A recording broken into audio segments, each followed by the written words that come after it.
Good afternoon. I'm Shawn Yao and this is One News Now. The province of Cebu is slowly getting back on its feet after the impact of Typhoon Odette. Mon Gualvez is on the ground to give us the latest. Mon, hi. How are things looking there? You mentioned that there really is no water.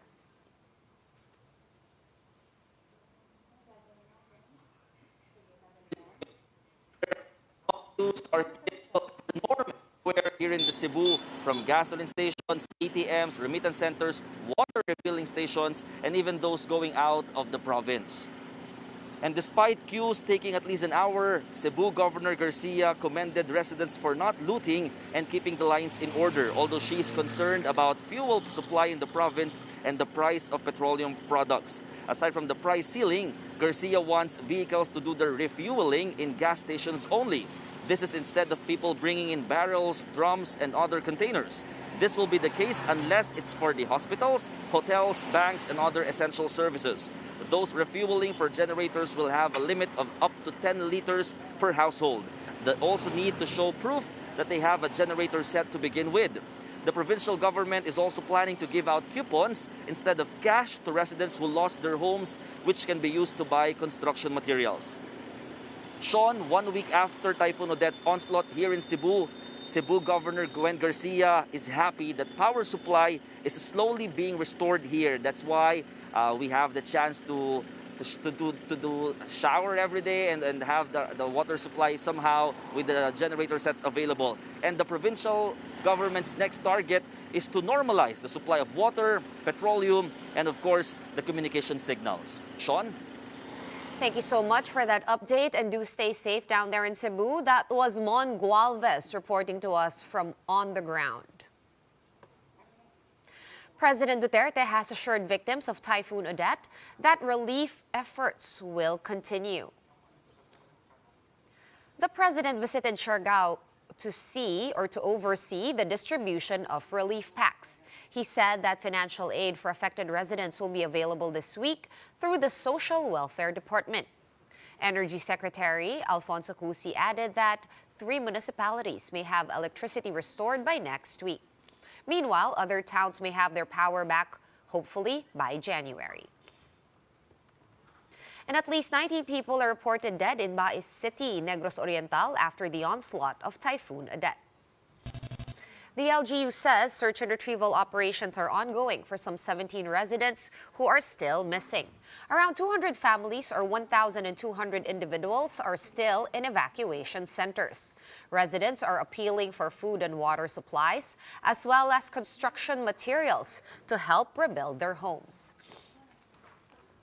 Environmental and humanitarian organizations are also providing assistance to typhoon-hit areas.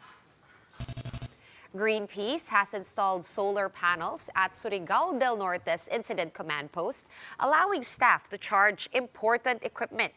The group is calling for a faster transition to renewable energy and for the government to declare a national climate emergency. The Philippine Red Cross has set up satellite communication systems in Siargao to restore lifeline communication on the island. The PRC Disaster Management Office says they will set up more of these VSATs in Palawan and southern Leyte. And speaking of Leyte, residents in the town of San Juan in southern Leyte are appealing for help after Typhoon Odette wiped out most of their homes. Marlene Alcaide with their stories. This is the coastal town of San Juan in southern Leyte. Nearly a week after Typhoon Odette struck their place, the trail of destruction left by the typhoon is still visible in the area. Almost all houses in the coastal town were not spared.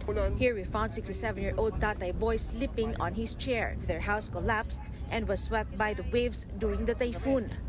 Anak ko, yung apo ko, parang na-trauma. Ngayon, parang na gumagaling-galing na siya. Tapos yung asawa ko, yun ang panay, parang iba ang minsan ang salita. O parang na trauma. Kasi panay ang iyak nila dito eh. Daan na lang sa dasal kung saan makarating. Jojo's home shared the same fate, but aside from now becoming homeless, Jojo's father Bonifacio remains missing. Kasi siya lang yung naiwan doon eh. Yung pagpunta ko doon, yun na nga, wala na. Yung naiwan lang, nakita lang namin, yung ID niya sa, kasi dating sundalo yun eh. Oo. The local government says more than 3,600 households or almost 16,000 persons were affected by Typhoon Odette in 18 barangays. One person was injured. While Jojo's father is among the 3 reported missing, Mang Bonifacio was a retired army serviceman of the 36th Infantry Battalion. So Jojo appeals to his father's comrades in the military for help. There's still no electricity in San Juan, so residents are charging their devices through the town's generator set. While smart cellular signal returned on Tuesday, Town Mayor Boy Mortera says that almost all residents had lost their homes. We need equipment. Equipment like backhoe, loader to clean up this debris. So, in that manner, para talagang mabilis. We need help from outside. Meanwhile, food supply remains an issue in San Juan.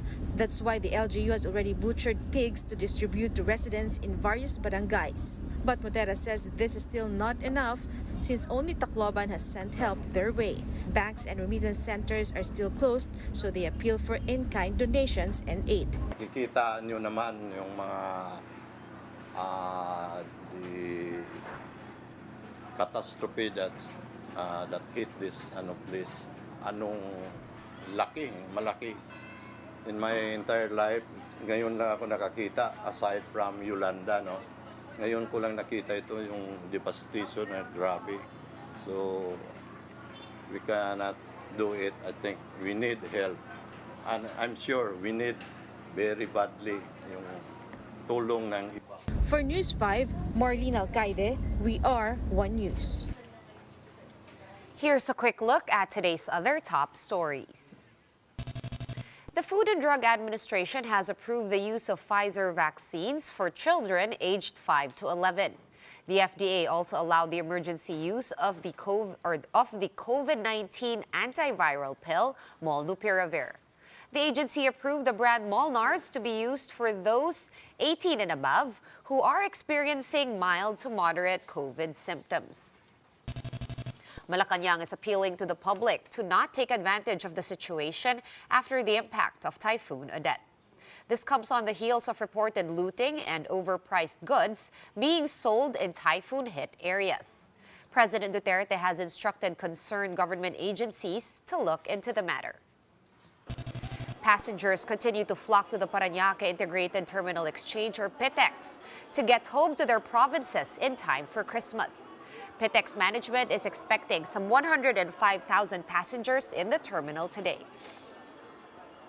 For more updates, visit News 5, The Philippine Star, and Business World online. Visit our website, onenews.ph, for more in-depth analysis. You can also catch One News on the Signal Play app. Register for a free account at www.signalplay.com and stream One News live anytime, anywhere. Masks on, wash hands, and stay safe, Philippines. I am Sean Yao. We are One News.